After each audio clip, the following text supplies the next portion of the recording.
First of all എല്ലാവർക്കും ഒരുപാട് thanks. എൻ്റെ ബർത്ത്ഡേക്ക് ഒരുപാട് പേര് കമൻസ് വിഷസ് അറിയിച്ചു. അത് ഇപ്പോഴും വന്നുകൊണ്ടിരിക്കുന്നുണ്ട്. അപ്പോൾ അതിലെനിക്ക് ഒരുപാട് സന്തോഷമുണ്ട്. പിന്നെ ഈ ട്രിപ്പ് ആക്ച്വലി അൺഎക്സ്പെക്റ്റഡ് ആയിരുന്നു. പോകുന്നു നമുക്ക് പുറത്ത് നിന്ന് സംസാരിക്കാം അല്ലേ? ഞാനിന്ന് രാവിലെ നല്ലോണം വെയിലുണ്ട്, ക്ലാസ് ഉണ്ടായിരുന്നു. ഞാൻ വിചാരിച്ചു വെയിലൊന്നും ഉണ്ടാവില്ല എന്ന്, പക്ഷെ നല്ല രസമുള്ള വ്യൂ ആ.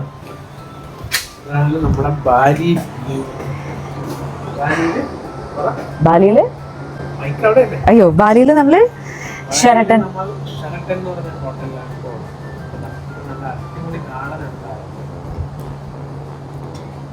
യെസ്, അപ്പം ഞാൻ പറയാം. അപ്പം ട്രിപ്പ് ആക്ച്വലി അൺഎക്സ്പെക്റ്റഡ് ആയിരുന്നു. എങ്ങോട്ടെങ്കിലും പോകും ഒരു ഡിസംബർ സമയത്ത് കുറച്ച് ഉള്ളിലേക്ക് നിൽക്കാം. ഇവിടെയൊക്കെ അത്യാവശ്യത്തിൽ വൃത്തികേടായിട്ടുണ്ട്, പക്ഷെ കുഴപ്പമില്ല. ഞാൻ പറഞ്ഞല്ലോ ട്രിപ്പ് അൺഎക്സ്പെക്റ്റഡ് ആയിരുന്നു. എങ്ങോട്ടെങ്കിലൊക്കെ പോകുന്ന അറിയായിരുന്നു. ബർത്ത്ഡേക്ക് പോകുന്ന ഞാൻ ഒരിക്കലും എക്സ്പെക്ട് ചെയ്തില്ല. പക്ഷെ നമുക്ക് എല്ലാ വർഷവും ഏതെങ്കിലും പുറത്ത് ഒരു ഇൻ്റർനാഷണൽ ട്രിപ്പ് ഉണ്ടാവാറുണ്ട്. ബേബി ആയിട്ട് ഇതുവരെ ട്രിപ്പൊന്നും ഉണ്ടാവാത്തതുകൊണ്ട് മാഷ അത് പ്ലാൻ ചെയ്യുന്നുണ്ടെന്ന് എനിക്കറിയായിരുന്നു. പക്ഷെ എവിടെ എന്താണെന്നൊന്നും മൂപ്പര് പറഞ്ഞിട്ടില്ല. പിന്നെ ഫോൺ കോളൊന്നും എനിക്ക് കേൾക്കാനൊന്നും പറ്റില്ല. കാരണം ഞാൻ എൻ്റെ തിരക്കിൽ ജോലിയിലും മക്കളെ നോക്കലും ക്ലാസ്സൊക്കെ ആയിട്ട് പോകും. മാഷ അല്ലാത്തതിലും പോകും. ഞാനതൊന്നും ചോദിക്കാറുമില്ല. ഇവൻ എന്തെങ്കിലും കേട്ടുകഴിഞ്ഞാൽ ഞാൻ മറന്നു പോകും ചോദിക്കാനൊക്കെ. അപ്പം അങ്ങനെ പോകുന്നതിന് ഒരാഴ്ച മുന്നെയാണ് എനിക്ക് സ്ഥലം എന്താ പറയുക സിംഗപ്പൂർ ആണെന്ന് കൺഫേം ആയത്. അതുവരെ ഞാൻ ദുബായ് എന്നൊക്കെയാണ് വിചാരിച്ചുകൊണ്ടിരുന്നത്. അപ്പോൾ എന്നോട് ദുബായിയുടെ കാര്യങ്ങളാണ് കൂടുതലും പറഞ്ഞിരുന്നത്. അപ്പം അങ്ങനെ അത് ഫിക്സ് ചെയ്തു. അപ്പോൾ പെട്ടെന്ന് വന്നു സിംഗപ്പൂർ. എനിക്ക് ഭയങ്കര ഇഷ്ടമായി.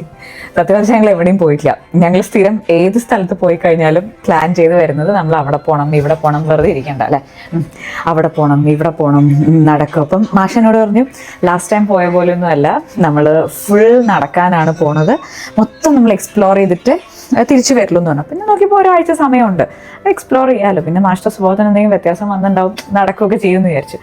ആസ് യൂഷ്വൽ ഞങ്ങൾ പോയ പോലെ തന്നെ ആദ്യത്തെ ദിവസം ചെന്ന ദിവസം പൊതുവെ നമ്മൾ റെസ്റ്റ് എടുക്കാറാണ്. പക്ഷെ മാഷ പറഞ്ഞു ഓക്കെ നമ്മൾ എക്സ്പ്ലോർ ചെയ്യുന്നതിൻ്റെ ഭാഗമായിട്ട് നമുക്ക് ആദ്യം നൈറ്റ് സഫാരിക്ക് പോകാമെന്ന്. Okay done set. നമ്മൾ റൂമിൽ വന്ന് ആദ്യം അയച്ചാൻ്റെ വീട്ടിൽ പോയി അവിടുന്ന് ഫ്രഷായി അയച്ച് റൂമിൽ വന്ന് ഉറങ്ങാനൊന്നും നിന്നില്ല. റെഡിയായി നമ്മൾ നേരെ നൈറ്റ് സഫാരിക്ക് പോയി.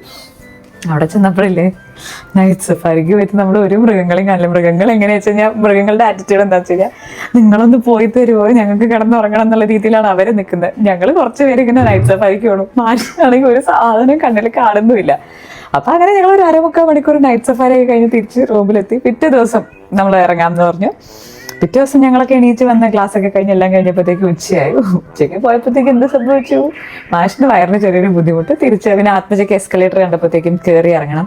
അങ്ങനെ വയറിന് ബുദ്ധിമുട്ട് വരാനെന്ന കാരണം എന്ന് പറഞ്ഞാൽ ആത്മജ ഈ ഓടി നടക്കാൻ തുടങ്ങിയപ്പോഴത്തേക്കും മാഷ് പെട്ടെന്ന് സ്ട്രെസ് എടുക്കുന്ന ആളാണ്.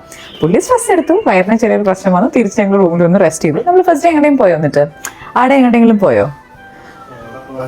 എവിടെയും പോയി. സെക്കൻഡ് ഡേ ആണ് വയറിന് പ്രശ്നം വന്നത്. തേർഡ് ഡേ എന്റെ ബർത്ത്ഡേ. സെക്കൻഡ് ഡേയിൽ നമ്മൾ ബർത്ത്ഡേ സെലിബ്രേറ്റ് ചെയ്യാൻ പോയിട്ടുണ്ടായിരുന്നത്. ആക്ച്വലി ഞങ്ങൾ 16th ബർത്ത്ഡേ ഈവനിങ് നമ്മൾ സെലിബ്രേറ്റ് ചെയ്യാൻ പോയി. കാരണം എന്താ വെച്ച് കഴിഞ്ഞാൽ നമ്മളുടെ ഐത്തേട്ടനും സ്മിത ചേച്ചിക്ക് അവർക്ക് വർക്കിംഗ് ആണ്. അപ്പോൾ അവർ മൺഡേ അവർക്ക് ഓഫീസൊക്കെ ഉള്ളതുകൊണ്ട് വരാൻ പറ്റില്ല. നമുക്ക് പിന്നെ ആരും ഇല്ല. എൻ്റെ കസിൻസ് ഉണ്ടായിരുന്നു, എൻ്റെ അമ്മാവനും മാമിയൊക്കെ ഉണ്ടായിരുന്നു. പക്ഷെ അവർക്ക് ഇപ്പം നാട്ടിലാണ്. അപ്പം അങ്ങനെ ഞങ്ങൾ അത് സംഭവം ഈവനിങ് സൂപ്പർ ആയിരുന്നു കേട്ടോ. കാരണം ഞങ്ങൾ എന്താ പറയുക മെറീന ബേ സാൻഡ്സിലാണ് പോയിട്ടുണ്ടായിരുന്നത്. അവിടെ ലാഗോ എന്ന് പറഞ്ഞിട്ടുള്ളൊരു കഫേയിൽ, ഇറ്റാലിയൻ കഫേ. ഭയങ്കര രസമായിരുന്നു കാണാൻ വേണ്ടി. അവിടെ നിന്ന് നമുക്ക് വീഡിയോ ഒന്നും അധികം എടുക്കാൻ പറ്റിയില്ല. കാരണം ഞങ്ങളൊരു 7 മണി 8 മണി ആ സമയത്ത് പോയതുകൊണ്ട് ഫുൾ അങ്ങനത്തെ ലൈറ്റപ്പ് ഒക്കെ ആയിരുന്നു. അപ്പം അങ്ങനെ വീഡിയോ ഒന്നും എടുത്തില്ല. പക്ഷെ അത് ഭയങ്കര രസമായിരുന്നു. അങ്ങനെ ബർത്ത്ഡേ ചെറിയ രീതിയിലൊക്കെ നമ്മൾ ചെറിയ രീതിയിലല്ല അത്യാവശ്യം നന്നായിട്ട് സെലിബ്രേറ്റ് ചെയ്തു. എൻ്റെ ലൈഫിലെ ഫസ്റ്റ് ബർത്ത്ഡേ ആണ് പുറത്ത് ആഘോഷിക്കണേ. അപ്പോൾ അതിലൊക്കെ ഭയങ്കര സന്തോഷമായി. അപ്പോൾ എനിക്ക് പകൽ നടക്കാത്തതിൻ്റെയൊക്കെ വിഷമം അതിൽ തീർന്നു. നല്ല രസമായിരുന്നു. പിന്നെ അവിടെ തന്നെ നമുക്ക് ആ ഇൻഫിനിറ്റി പൂളിലൊക്കെ നമുക്ക് പോയി കാണാൻ പറ്റും. തിരിച്ച് റൂമിലെത്തി. അവിടെ പിന്നെ കുറേ നടക്കാനുണ്ടല്ലോ. അപ്പോൾ തിരിച്ചെത്തി. മാഷ് പറഞ്ഞു നമുക്ക് മൺഡേ. അപ്പോഴാണ് ഞാൻ ഓൾറെഡി നമുക്ക് അറിയാം. ഞാൻ എയർപോർട്ടിൽ വന്നപ്പോഴത്തേക്കും അവർ പറഞ്ഞു നമ്മൾ ബാലിയിലും കൂടെ അവർ ചോദിക്കുമല്ലോ നമ്മളടുത്ത്. അപ്പം ഞാൻ ബാലിയും പോകുന്നുണ്ടെന്നാണ്. അപ്പം എനിക്ക് ഓക്കെ. അപ്പം സിംഗപ്പൂർ ആകെ 2-3 ദിവസമേ ഉള്ളൂ. അപ്പം എൻ്റെ അടുത്തൊരു മൺഡേ ആണ് നമ്മളുടെ ഡേ. അതായത് സൺഡേ ഞങ്ങൾ ഇതാക്കി 17th എൻ്റെ ബർത്ത്ഡേൻ്റെ അന്ന് നമ്മൾ ഫുൾ എക്സ്പ്ലോർ ചെയ്യായിരിക്കും എന്ന് പറഞ്ഞു. ഞാൻ പറഞ്ഞു ഓക്കെ ഫൈൻ കുഴപ്പമില്ല എന്ന് പറഞ്ഞിട്ട് ഞങ്ങൾ രാവിലെ ഇറങ്ങി ആദ്യത്തെ മോളിൽ ചെന്നപ്പോഴത്തേക്കും മാഷിന് തലവേദന, സഹിക്കാൻ പറ്റാത്ത തലവേദന. പിന്നെ ഞാൻ ആലോചിച്ച് എന്തിനാ ഈ തലവേദനയും പിടിച്ചിട്ട് നടക്കാൻ, ഞാൻ പറഞ്ഞു പോവാ തിരിച്ച് റൂമിലോട്ട് പോവാം. പറഞ്ഞില്ലല്ലോ പോകണ്ട, നമ്മൾ എന്തെങ്കിലും ആയിട്ട് ഇറങ്ങിയതല്ലേ. ഞാൻ പറഞ്ഞു വേണ്ട, തലവേദന വെച്ച് വേണ്ട. അപ്പൊ പിന്നെ ലാസ്റ്റ് ഉച്ചയാകുമ്പോഴത്തേക്ക് മാഷിന് ജൂനിയർ കുപ്പണയിൽ പോയിട്ട് ഭക്ഷണം കഴിക്കണം എന്നുണ്ട്. അപ്പം എൻ്റെ അടുത്ത് അങ്ങനെ അറ്റ്ലീസ്റ്റ് നമുക്ക് ലിറ്റിൽ ഇന്ത്യയെങ്കിലും കാണാം എന്ന് പറഞ്ഞിട്ട് ഞങ്ങൾ അവിടുന്ന് മോളിൽ നിന്ന് നേരെ ലിറ്റിൽ ഇന്ത്യ പോയി. അവിടുന്ന് ജൂനിയർ കുപ്പണയിൽ നിന്ന് ബിരിയാണിയും പിന്നെ അവിടുത്തെ പൊറോട്ടയും ഇതൊക്കെ കഴിച്ച് തിരിച്ച് ഞങ്ങൾ റൂമിൽ വന്നു. നല്ല മഴയായിരുന്നു. സുഖമായിട്ട് മക്കൾ കിടന്നുറങ്ങി. ഞാനിങ്ങനെ ഇരുന്ന് നോക്കുക. സിംഗപ്പൂർ എത്തിയിട്ട് ഒരു സ്ഥലവും പോയില്ല. ആകെ എനിക്ക് എന്തോ ഒരു വിഷമം വന്നു. അതുവരെ എനിക്ക് വിഷമം ഉണ്ടായിരുന്നില്ല. ഇവിടെ വരെ വന്നുവല്ലോ അങ്ങനെ ഒരു മൂഡിലായിരുന്നു ഞാൻ ഉണ്ടായിരുന്നത്. പക്ഷെ എല്ലാ സ്ഥലത്തും പോകുന്ന പോലെ റിപ്പീറ്റഡ്ലി വയറുവേദനയും തലവേദനയും വന്ന് ഇരുന്നപ്പം എനിക്കിങ്ങനെ ഉറങ്ങാത്തപ്പോൾ ഇരുന്നിങ്ങനെ ആലോചിച്ച് വിഷമിച്ചോണ്ട് എന്താ ചെയ്യുക, ഒരു സ്ഥലത്തും ഇറങ്ങാൻ പറ്റുന്നില്ലല്ലോ. മക്കളെ കൊണ്ട് നമുക്ക് ഇറങ്ങാൻ പറ്റില്ല, കാരണം ആത്മ ഓടിക്കൊണ്ടിരിക്കും. പിന്നെ തലവേദനയും വയറുവേദനയും വരുന്നത് പുത്തിരി അല്ലാത്തതുകൊണ്ടും ഒരു വിഷയമില്ലായിരുന്നു. അങ്ങനെ വിഷമിച്ചിരുന്നപ്പോഴാണ് മാഷിന് എണീറ്റപ്പോൾ എൻ്റെ മുഖം കണ്ടപ്പോൾ തോന്നി അയ്യോ എന്തോ പന്തിയാണെന്ന് വിചാരിച്ചിട്ട് പുള്ളി പറഞ്ഞു ഞാനൊന്ന് നോക്കിയിട്ട് വരാം. അപ്പം എൻ്റെ ചെരുപ്പില്ലേ, എനിക്ക് നോർമലി ഇപ്പം ഇത്ര പോകണമെന്ന് അറിയില്ല. അപ്പം ഞാൻ ഹീൽസ് ഇട്ടിട്ട് വന്നിട്ടുണ്ട്. അപ്പം ഞാൻ വന്നെന്ന് മുതൽ പറഞ്ഞു എനിക്ക് ഷൂ അല്ലെങ്കിൽ ചെരുപ്പ് വാങ്ങണം. അപ്പം നോക്കുന്ന സ്ഥലത്തൊന്നും എനിക്ക് കിട്ടണില്ല. അപ്പം മാഷ് പറഞ്ഞു ഞാൻ പറഞ്ഞു ഇന്ന് ഇറങ്ങാമെന്ന് പറഞ്ഞു. ഇറങ്ങി എണീറ്റ്. അപ്പം ഞാൻ പറഞ്ഞു വേണ്ട, ഞാൻ ഇനിയില്ല, നാളെ നമുക്ക് പോകാമെന്നൊക്കെ പറഞ്ഞ് ഞാനിരുന്ന മാഷ് പറഞ്ഞു ഞാനൊന്ന് നോക്കിയിട്ട് വരട്ടെ എന്ന് പറഞ്ഞിട്ട് പുള്ളി പോയി. അപ്പം ഞാൻ ചെരുപ്പ് എന്തെങ്കിലുമൊക്കെ വാങ്ങിച്ചിട്ട് വരണ്ടാവും എന്ന് വിചാരിച്ചത് പെട്ടെന്ന് തന്നെ ചോദിച്ചു റെഡി നിൽക്ക്. നമ്മൾ താമസിക്കുന്ന സ്വിസ് ഹോട്ടലിൽ തന്നെ നമുക്ക് റാഫൽ മോൾ എന്ന് പറഞ്ഞിട്ട് മോളുണ്ട്, നമ്മൾ കണക്റ്റഡ് ആണ്. അപ്പം നമുക്ക് ജസ്റ്റ് റൂമിൽ നിന്ന് ഇറങ്ങി ലെഫ്റ്റ് ഇറങ്ങി കഴിഞ്ഞാൽ നമുക്ക് നേരെ മോളിലേക്ക് കണക്ട് ചെയ്ത് പോകാൻ പറ്റും. എന്തുകൊണ്ടും മക്കളെ റെഡിയാക്കി തന്നോളൂ, നമുക്ക് പെട്ടെന്നൊന്ന് പോകണം എന്ന് പറഞ്ഞു. മോളിൽ 2-3 ചെരുപ്പ് കണ്ടിട്ടുണ്ടെന്ന് പറഞ്ഞു. ഞാൻ ശരി എന്നാൽ ഇട്ട് നോക്കാൻ വേണ്ടി പോകാമെന്ന് പറഞ്ഞ് പുള്ളി എന്നെ നേരെ സ്വരോസ്കിയുടെ ഒരു ഷോപ്പിൽ അവിടേക്കാണ് കൊണ്ടുപോയിട്ട് പറഞ്ഞു ബർത്ത്ഡേക്ക് എന്താ ഗിഫ്റ്റ് വേണ്ട. ഞാൻ പറഞ്ഞു എനിക്കൊന്നും വേണ്ട. ഇല്ല പറയൂ എന്താ വെച്ചാൽ വാങ്ങിക്കോ. ഞാനൊരു വാച്ചും ബ്രേസ്ലെറ്റും നോക്കി വെച്ചിട്ടുണ്ട്, പിന്നെ ഒരു ചെയിനും. അപ്പോൾ ഏതാ താങ്കൾക്ക് ഭംഗി എന്നറിയില്ല, അല്ലെങ്കിൽ ഞാൻ വാങ്ങിച്ചിട്ട് വരുമായിരുന്നു. അപ്പോൾ ഇട്ട് വെക്കാൻ പറഞ്ഞു. അപ്പോൾ അങ്ങനെ കൊള്ളാലോ. അപ്പോൾ അത് ഇട്ട് നോക്കിയപ്പോൾ വാച്ച് നല്ല രസമുണ്ട്. മാല എനിക്ക് അത്ര ചേരുന്നില്ല, പിന്നെ അത് വാങ്ങിച്ചു. അപ്പോൾ ഞാൻ ഡബിൾ ഹാപ്പിയായി. അത് കഴിഞ്ഞ് നേരെ ചുമ്മാ വന്നിട്ട് തിരിഞ്ഞു നോക്കിയപ്പോഴത്തേക്ക് എൻ്റെ ചെരുപ്പ് കിട്ടി. അപ്പോൾ അതൊക്കെ വാങ്ങിച്ച് ഞങ്ങൾ രാത്രി എല്ലാം കഴിഞ്ഞ് വന്ന റൂമിൽ വന്ന് പാക്ക് ചെയ്ത് കിടന്നു. അപ്പോൾ ചുരുക്കി പറഞ്ഞു കഴിഞ്ഞാൽ ഞങ്ങളുടെ 3 ദിവസം സിംഗപ്പൂരിൽ നമ്മൾ ആകെ പിന്നെ നമ്മളെവിടെ ക്ലൗഡ് ഫോറസ്റ്റോ എന്തായിരുന്നു, അത് മൺഡേ ആയതുകൊണ്ട് അത് അടച്ചിരിക്കുകയായിരുന്നു. ബാക്കിയുള്ള സ്ഥലത്തൊന്നും ഞങ്ങൾക്ക് പോകാൻ പറ്റില്ല, ഗാർഡനിലൊന്നും ആത്മജനെ കൊണ്ടുപോകാൻ പറ്റില്ല. അപ്പോൾ അങ്ങനെ ഞങ്ങളുടെ 3 ദിവസം സിംഗപ്പൂർ കഴിഞ്ഞില്ലേ. 4ാമത്തെ ദിവസമാണ് നമ്മൾ ബാലിയിലേക്ക് പോകണം. അപ്പോൾ രാവിലെയാണ് ഫ്ലൈറ്റ്. അപ്പോൾ രാവിലെ 7 മണിയൊക്കെ ആകുമ്പോഴത്തേക്കും നമ്മൾ പോയി. അവിടുത്തെ ഫുഡ് ഗംഭീരമാണ് കേട്ടോ, അത് പറയാതിരിക്കാൻ വയ്യ. ഞങ്ങളുടെ ഹോട്ടലിൽ രാവിലെ 7 മണിക്കില്ലേ എനിക്ക് ഒന്നും കഴിക്കാൻ പറ്റില്ല. മാഷ് 2 പ്ലേറ്റ് ഫുൾ ക്രോസൻറ്റും അതും ഇതും എല്ലാം വെച്ച് കഴിച്ചിട്ട് എന്നോട് പറയാണ് ലേറ്റായി ദേവിക, ലേറ്റായി നോക്കി പോകണം. ഞാൻ പറഞ്ഞു ഞാൻ റെഡിയാണ്, പോവാ. പുള്ളി അപ്പം ഫുൾ കഴിച്ചുകൊണ്ടിരിക്കും. അപ്പം ഞാൻ തിരിച്ചു വരുന്ന വഴിയിൽ ഈ മാഷിനെ ലേറ്റ് ആയി കഴിഞ്ഞാലൊക്കെ ഒത്തിരി ബുദ്ധിമുട്ടുണ്ട്. അപ്പം ഞാനല്ലോ കാരണക്കാരോട് എനിക്ക് ധൈര്യമായിട്ട് ചോദിക്കാം. ഞാൻ ഇത്രയും ലേറ്റ് ആയിട്ട് പിന്നെ ഇതിനാ അവിടെ അടിച്ചു കയറ്റിക്കൊണ്ടിരുന്നതെന്ന് ചോദിച്ചു. അപ്പോൾ ഒരു അറിയില്ല ഇവിടുത്തെ ഫുഡ് എനിക്ക് കിട്ടില്ലല്ലോ, അപ്പം അതുകൊണ്ട് ഞാൻ മാക്സിമം നിറച്ചതാണെന്ന്. അങ്ങനെ നമ്മൾ രാവിലെ തന്നെ ഫ്ലൈറ്റ് കയറി തിരിച്ച് ഇവിടെ ബാലിയിലെത്തി. ബാലിയും സിംഗപ്പൂരും എന്ന് പറഞ്ഞു കഴിഞ്ഞാൽ രണ്ടും 2 ലെവലാണ്. അതിന് യാതൊരു രീതിയിലും നമുക്ക് കമ്പൈൻ ചെയ്യാനോ അല്ലെങ്കിൽ കമ്പയർ ചെയ്യാനോ ഒന്നും പറ്റില്ല. രണ്ടും 2 ലോകമാണ്. അപ്പോൾ സിംഗപ്പൂരോ എക്സ്പ്ലോർ ചെയ്യാൻ പറ്റില്ല, 2 ദിവസമാണ്. പിന്നെ ബാലിത്തെ ട്രിപ്പ് നമുക്ക് പ്ലാൻ ചെയ്തിരിക്കുന്നത് ബഡ്ജറ്റ് ഹോളിഡേയ്സ് ആണ്. അപ്പോൾ അതുകൊണ്ട് ആ ഒരു വിശ്വാസം എനിക്കുണ്ട്. കാരണം അവരെ ബോധിപ്പിക്കാനെങ്കിലും മാഷ് വയറുവേദനയും തലവേദനയും ഒന്നും ഇല്ലാതെ ഓരോ സ്ഥലത്ത്, കാരണം നമുക്ക് ഐറ്റിനറി ഉണ്ടായിരിക്കും അവരുടെ. മറ്റേത് ഞങ്ങൾ എവിടെ പോയാലും മാഷ്ട് ഐറ്റിനറിയിലാണ് പോവാം. മാഷ്ട് ഐറ്റിനറി എന്ന് പറഞ്ഞു കഴിഞ്ഞാൽ 24 മണിക്കൂറിൽ 8 മണിക്കൂർ ഉറക്കം, ബാക്കിയുള്ള 13 മണിക്കൂർ നമ്മൾ റൂമിൽ റെസ്റ്റ് എടുക്കൽ, പിന്നെയുള്ള 3 മണിക്കൂറാണ് നമ്മളല്ല റെസ്റ്റ് എടുക്കലല്ല, റെസ്റ്റും ഫുഡും. ഓക്കെ, അത് കഴിഞ്ഞിട്ടുള്ള 3 മണിക്കൂറിൽ ഒരു 2 മണിക്കൂർ മോള്, ബാക്കി 1 മണിക്കൂർ നമ്മൾ കാറിൽ. ഇതാണ് മുപ്പരുടെ ഐറ്റിനറി. ഓക്കെ, അപ്പോൾ ഈ ബാലിയിൽ ഒരുപാട് സ്ഥലം കാണാനുണ്ട്. ഒരുപാട് ഐറ്റിനറിയിൽ ഒരുപാട് സ്ഥലമൊക്കെ തന്നിട്ടുണ്ട്. ഇനി വയറിളക്കും, പിന്നെന്താ തലവേദന, വേറെന്താണ്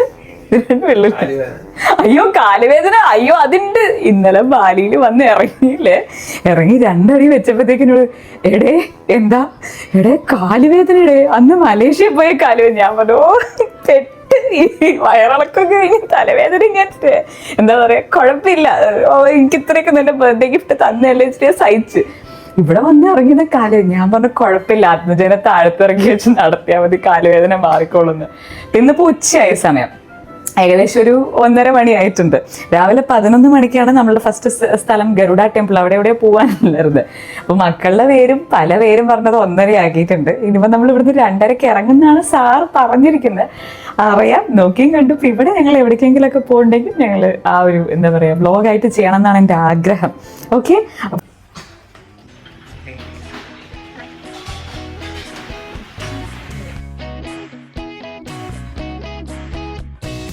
ഏട്ടൻ കളിക്കുന്നുണ്ട്, ഒച്ച ഉണ്ടായിക്കൊണ്ടിരിക്കരുത് ഓം ബേബി. ഇപ്പൊ നേരെ ക്യാമറ വന്നപ്പോഴത്തേക്കും തിരിഞ്ഞ് ഓം ബേബി ഹായ്, ഓം ബേബി ഹായ്. ചിരിക്കോ ചിരിക്കോ ചിട്ടി. നമ്മള് ഇപ്പൊ ഏതോ ഒരു സ്ഥലത്ത് പോകുമ്പോ, സ്ഥലത്തിന്റെ പേരെനിക്ക് അറിയില്ല, ഗരുഡ ടെമ്പിൾ, വിഷ്ണു ടെമ്പിൾ അങ്ങനെ എന്തോ ആണ്. അതിനു മുന്നേ നമ്മളൊന്ന് ജസ്റ്റ് ലഞ്ച് കഴിച്ചിട്ട് പോവാന്ന് വിചാരിച്ചു. എങ്ങനെയായിരിക്കും ഭക്ഷണം, എന്തായിരിക്കും എന്നൊന്നും അറിയാത്തതുകൊണ്ട് ഇവിടെ തന്നെ കഴിച്ചിട്ട് നമ്മൾ പോകുന്നു അല്ലേ.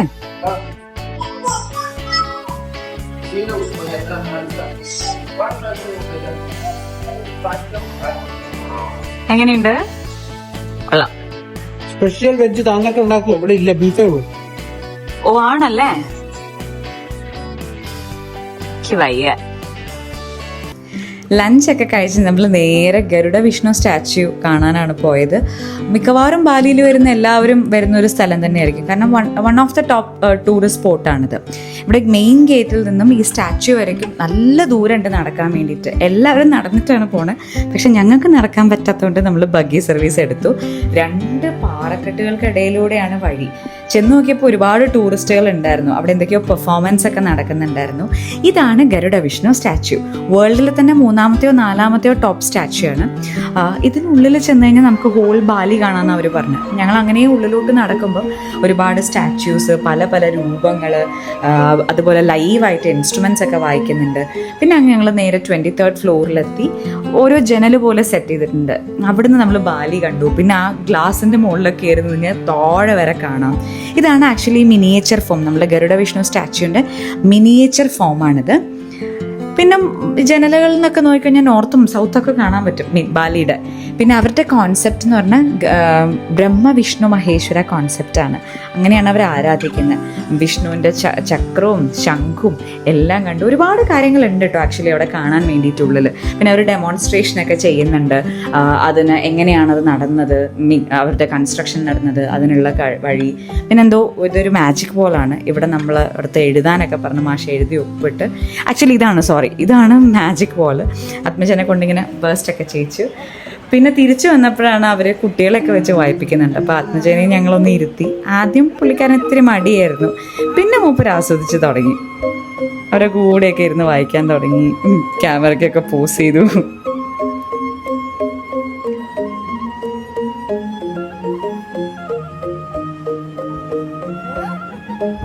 വായിച്ചെല്ലാം കഴിഞ്ഞ് ഹാപ്പി ആയിട്ട് സിഗ്നേച്ചർ ടാറ്റ ബൈ ഉമ്മയൊക്കെ കൊടുത്ത് ഞങ്ങൾ തിരിച്ച് നേരെ ഹോട്ടലിലെത്തി. അവിടെ ഒരു ഇറ്റാലിയൻ റെസ്റ്റോറൻറ്റ് ഉണ്ട്, അടിപൊളി ഫുഡാണ്. അതുമാത്രമല്ല നല്ല സൺസെറ്റ് വ്യൂവും കിട്ടും നമുക്ക്. അങ്ങനെ ആ സൺസെറ്റൊക്കെ ആസ്വദിച്ച് നമ്മളൊരു പിസ്സയൊക്കെ കഴിച്ച് അന്നത്തെ ദിവസം അവസാനിപ്പിച്ചു. അപ്പം നമുക്ക് അടുത്ത വ്ലോഗിൽ കാണാം എന്ന പ്രതീക്ഷയോടെ tata bye bye, see you. Once again എല്ലാവർക്കും എൻ്റെ ബർത്ത്ഡേ വിഷ് ചെയ്ത എല്ലാവർക്കും സ്പെഷ്യൽ നന്ദി. Thanks a lot. ഒരുപാട് സന്തോഷം, സ്നേഹം.